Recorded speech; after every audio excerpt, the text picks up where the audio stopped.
سیدنا فاروق اعظم رضی اللہ تعالیٰ عنہ کا یہ معمول تھا. ایک شخص ان کے پاس آیا، بنی یربوع میں سے یا بنی تمیم میں سے ایک شخص ان کے پاس آیا، بنی یربوع یا بنی تمیم میں سے کوئی شخص، اور سیدنا فاروق اعظم رضی اللہ تعالیٰ عنہ سے قرآن مجید کی ان آیتوں کا معنی پوچھنے لگا. الذاریات والمرسلات اور النازعات، ان کا معنی پوچھنے لگا کہ کیا معنی ہے. اب قرآن کی آیتیں، سیدنا فاروق اعظم رضی اللہ تعالیٰ عنہ کا عمل دیکھیے. آپ نے جب اس سے پوچھا کہ قرآن کا پوچھتا ہے اور خاص ان صورتوں میں اور ان آیتوں کے اندر دلچسپی، اس کا معنی پوچھتا ہے، آپ نے فرمایا فقال عمر دع عن راسک، اپنے سر کا کپڑا اتارو. فاذا له وفرۃ، جب اس نے سر سے کپڑا اتارا تو اس کے بال کانوں تک لمبے تھے. فقال عمر اما واللہ لو رأیتک محلوقا لضربت الذی فیہ عیناک، خدا کی قسم اگر تمہارا سر منڈا ہوا ہوتا، اگر تمہارا سر منڈا ہوا ہوتا تو میں اس کو تلوار سے قلم کر دیتا جس سر میں تمہاری آنکھیں دسی ہوئی ہیں. فرمایا اگر تمہارا سر مڑا ہوا ہوتا، زلفیں نہ ہوتی، تو میں سمجھ جاتا کہ تم وہ ہو. آقا علیہ السلام سے پوچھا گیا یا رسول اللہ یہ جن لوگوں کی نشانیاں آپ بیان کر رہے ہیں ان کی خاص نشانی کیا ہوگی؟ فرمایا سیماہم التحلیق، وہ کثرت کے ساتھ سر منڈوائیں گے، اپنے سر منڈے رکھیں گے، یہ نشانی ہوگی. اور ٹخنوں سے اپنے تہ بند بڑے اونچے ہوں گے، داڑیاں بڑی گھنی ہوں گی، سر مڑے ہوئے ہوں گے، گالیں ابھری ہوئی ہوں گی، آنکھیں دسی ہوئی ہوں گے، تکڑے ہوں گے. اور فرمایا خاص نشانی سر مڑے ہوئے ہوں گے. یہ علامتیں دین میں جب دہشت گردی کا اور انتہا پسندی کا آغاز ہوا، ان لوگوں کی علامتیں حضور نے بیان فرمائیں.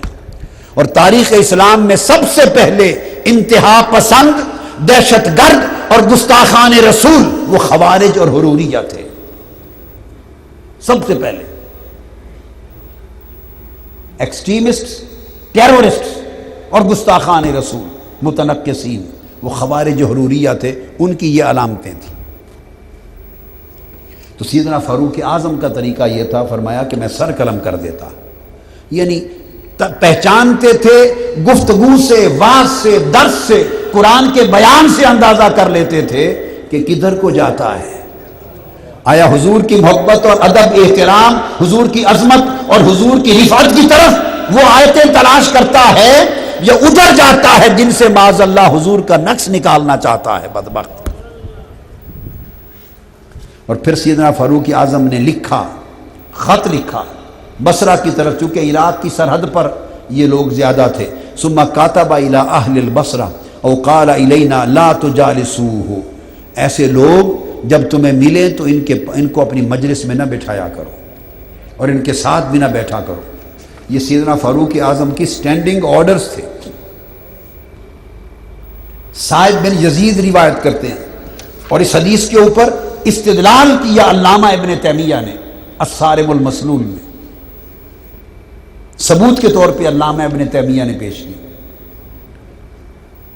اور امام شوکانی نیل الآثار میں بیان کرتے ہیں، اور امام ہبۃ اللہ اعتقاد و اہل سنہ میں، اور امام ابن قدامہ المغنی میں سعد بن یزید کی روایت لاتے ہیں کہ انہوں نے کہا ایک دن سیدنا فاروق اعظم رضی اللہ تعالیٰ عنہ کے ساتھ میں بیٹھا ہوا دوپہر کا کھانا کھا رہا تھا. اس اثناء میں ایک شخص آیا، اس نے اچھے بھلے عزت والے معقول کپڑے پہن رکھے تھے، سر پہ عمامہ تھا. اس نے بھی دوپہر کا کھانا کھایا. جب فارغ ہوئے تو اس نے کہا امیر المومنین والزاریات ذروا فالحاملات وقرا، اس کا معنی تو سمجھا دیں. بعض آیتیں وہ ہیں جن سے بعض بدبخت لوگ جن کے دلوں میں زیغ اور ٹیڑھ ہے، ان سے حضور علیہ السلام کی شان کی کمی کو ثابت کرنے کی ناکام اور ناپاک کوشش کرتے ہیں، شان میں کمی لانے کے لیے کوشش کرتے ہیں. بعض ایسے مقامات تاریخی تناظر میں واقعات آئے ہیں. تو وہ آیتیں اس نے پڑھی کہ ان کا معنی کیا ہے. سیدنا فاروق اعظم رضی اللہ تعالیٰ عنہ نے فرمایا، لفظ ہیں ان کے الفاظ ہیں، فقال عمر انت ہوا، تو وہی ہے، وہ تو وہ ہیں.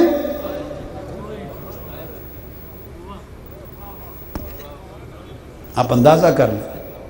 فرمایا انت ہوا، تم وہی ہو. فقام الیہ وحاصر عن ذراعیہ فلم یزل یجلدہ حتی سقطت امامتہ. پکڑ لیا سیدنا فاروق اعظم نے، اپنے بازو چڑھا دیے اور اس کو اتنے کوڑے مارے کہ اس کا امامہ گر گیا. اور پھر جب مارے تو اس کا سر مکمل منڈا ہوا نہیں تھا، بین بین تھا معاملہ.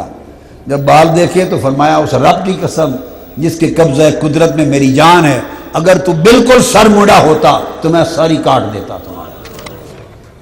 یہ ان آیتوں کی تو میں لگنا یہ اشارہ کر رہا تھا کہ کوئی اندر خبث ہے مصطفیٰ کی شان کے ساتھ، کوئی بغض ہے مصطفیٰ کی عظمت کے ساتھ.